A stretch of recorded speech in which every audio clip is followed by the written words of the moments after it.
Мы приезжали лишь на время, но изменились навсегда. Все и каждый миг здесь проведенный мы пронесем через года. Мы пронесем через года.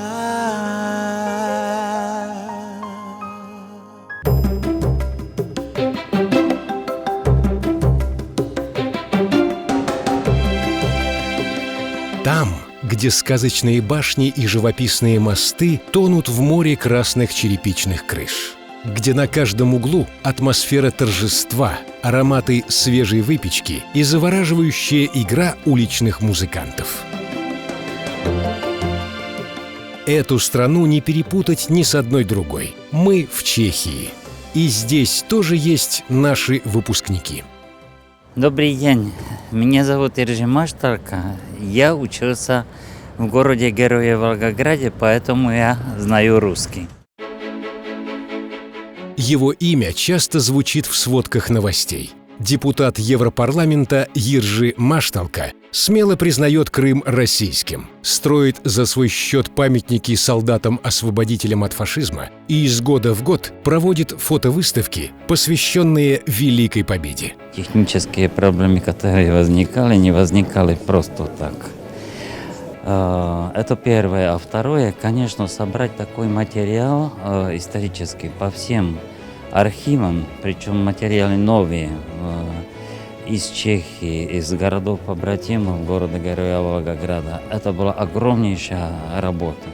Технические проблемы, о которых говорит Машталка, это регулярное отключение света и сбои доставки почты из архивов. Но как бы ему ни вставляли палки в колеса, его учили не сдаваться. Меня воспитывали люди, которые сами участвовали в течение Сталинградской битвы и были медиками. Я, когда готовил выставку в Брюсселе, настаивал на том, что отдельные 2 стенда были выделены для роли медиков, как раз медиков, медсестер и докторов в течение Сталинградской битвы.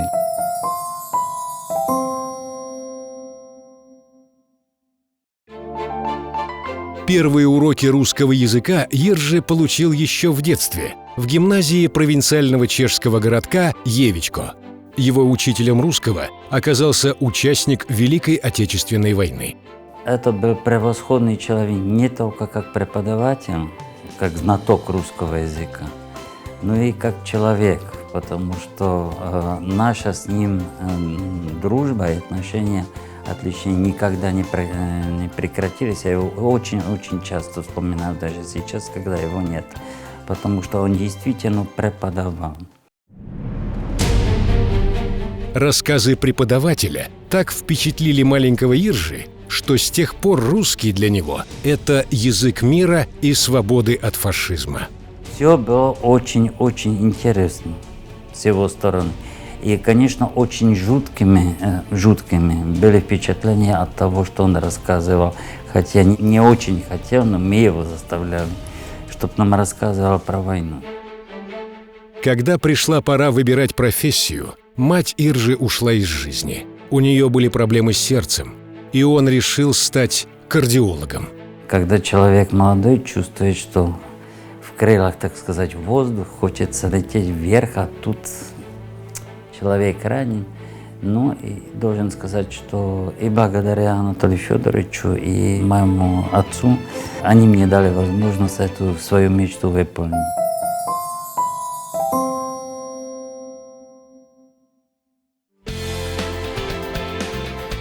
До этого Иржи ни разу не был в Советском Союзе, но с радостью согласился поступать в мединститут далекого города с великой историей.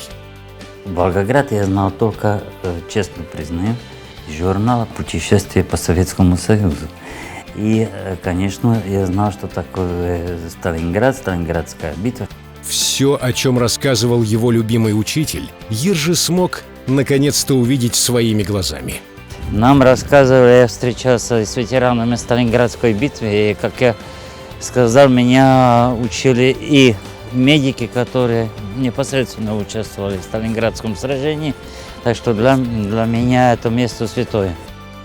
Здесь ему вручали комсомольский билет. Мне на моем кургане передавали партийный билет.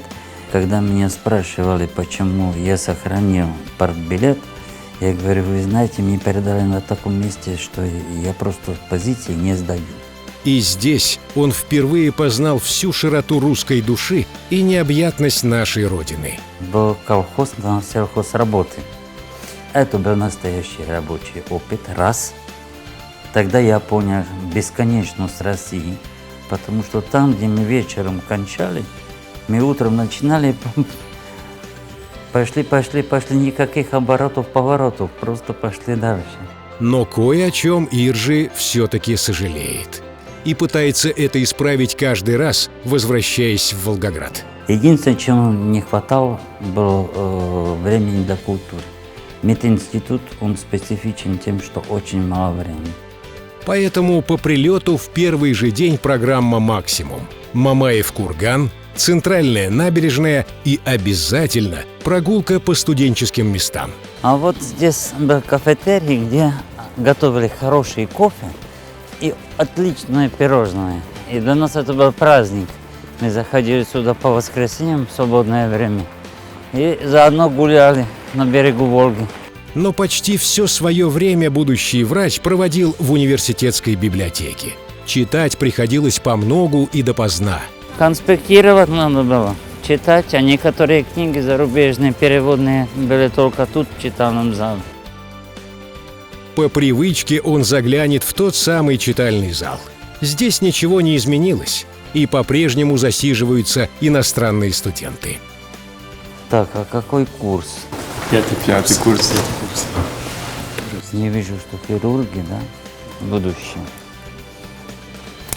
Ну и как часто занимаетесь вот здесь, в читальном зале? А? Почти каждый день здесь.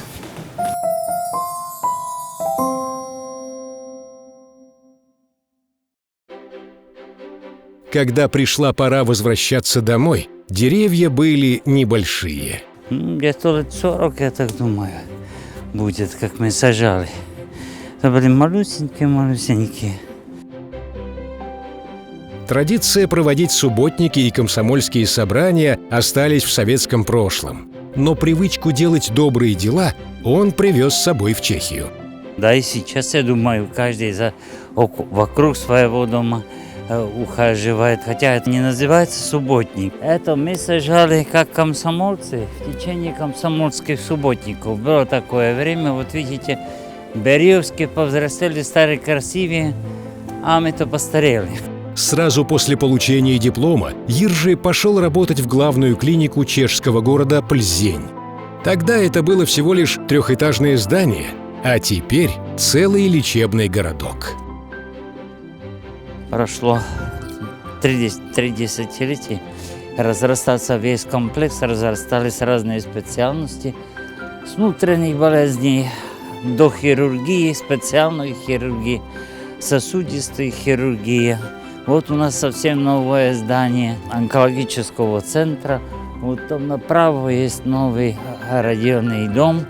Эти, хоть и новые стены, все равно напоминают ему о России, потому что все здание больницы внутри оформлено мраморной плиткой с Урала.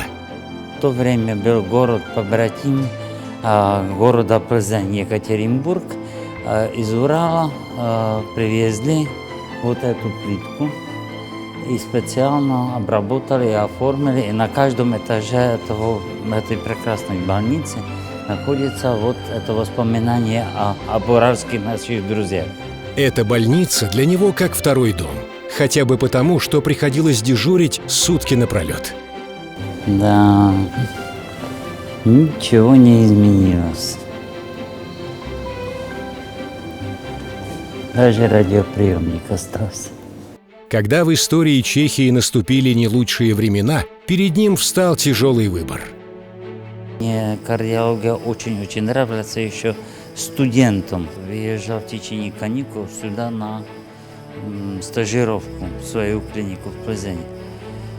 А потом попал, проработал до 89-го, и когда уже я сдал по всем специализациям, пришел переворот, так называемый бархатный, и я бархатно ушел.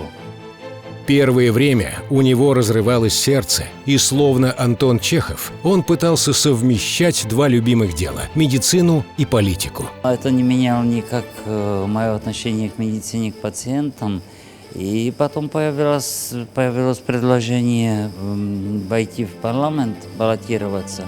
Я попробовал один раз, и по преференционным очкам я выпрыгнул наверх. И так судьба решила, что я стал больше политиком и меньше врачом. Но в какой-то момент сердце не выдержало, и судьба вернула его в родные Пенаты. Иржи сам оказался на операционном столе. В течение 2 часов я уже находился на операционном, в операционной, и меня прооперировали 8 часов, и все, я здесь. По итогу можно смело сказать – это зачет. Иржи Машталка оставил после себя достойную замену квалифицированных врачей. И с легким сердцем добавит – они усвоили главный урок на его лекциях. Медицина стала очень хорошим бизнесом. Не забывайте, что пациент – это не предмет для того, чтобы заработать деньги, а прежде всего это человек. Его надо лечить, а не смотреть на него через очки рынка. Теперь он помогает будущим юристам и курирует программу по обмену студентами юридических факультетов между вузами России и Чехии. Мои стажеры выезжали в Москву изучать русский. Русские юристы выезжали ко мне в Брюссель или в Страсбург изучать европейское право. Сейчас мы поднялись на более высокий уровень. У нас трехсторонний договор с университетом в Устье-над-Лабой, где готовим вместе втроем уже специалистов по юридическому переводу. А не так давно его политическую активность заметили и оценили в России. Орден Дружбы Народов я получил приказом президента Российской Федерации. Это результат и выставок, и стажировок. Вот в моем офисе за мои деньги я никогда не хотел, чтобы было связано с какими-то финансами с Россией. Все финансировал сам, потому что я считаю это своим долгом и счастьем, что я могу возвращать то, когда мне помог Советский Союз и Волгоград в трудное время. В белом халате или на политической арене он пронес через всю свою жизнь страшные воспоминания участников военных событий. Чтобы убедиться, победа достается сообща.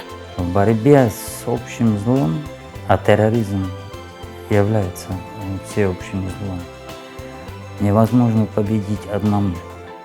Надо действовать рука об руку. И надо укреплять дружбу народов. Так что я очень высоко ценю, что кто-то заметил, что я что-то, свою малюсенькую человеческую долю отдал для того, чтобы люди понимали друг друга. А кого больше понимает сам Иржи и кому принадлежит его сердце, России или Чехии, сейчас проверим. Волга или Эльба? Волга. Кроны или рубли? Чешские кроны. Волгоград или Плзень? Волгоград. Гречка или Свечкова? Гречка. Береза или липа? Береза. Крот или ежик в тумане? Крот. Кардиология или политика? Кардиология. Чехия или Россия? Чехия. Ну что, хоть сам Иржи в последнем вопросе выбрал Чехию, все равно у России больше очков – 5-3. Но все эти цифры меркнут, поскольку для него совершенно не важно, какой ты национальности и какая у тебя профессия. Главное – оставаться человеком с большим сердцем. God died.